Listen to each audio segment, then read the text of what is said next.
நல்லா ஆடுறாங்க. ஏன் டான்ஸ் ஆடுங்க?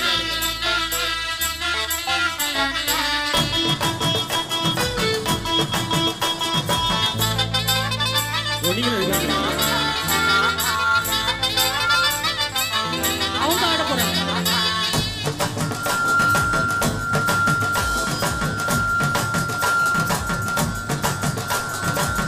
கட்டு மல்லி கட்டி வச்சான், ஒட்ட கருப்பு பொட்டு வச்சான், சந்திரனில் 2 வச்சான், சரப்பாம்பு இடுப்ப வச்சான், நட்சத்திர தொட்டி வச்சான், கரும்பு தோடு நெத்தி வச்சான், இஞ்சி வெட்டி கண்ணம் வச்சான், இம்மா தூண்டு வெக்கம் வச்சான், நெத்தி பொட்டி என்ன தூக்கி பொட்டு போல வச்சவளே.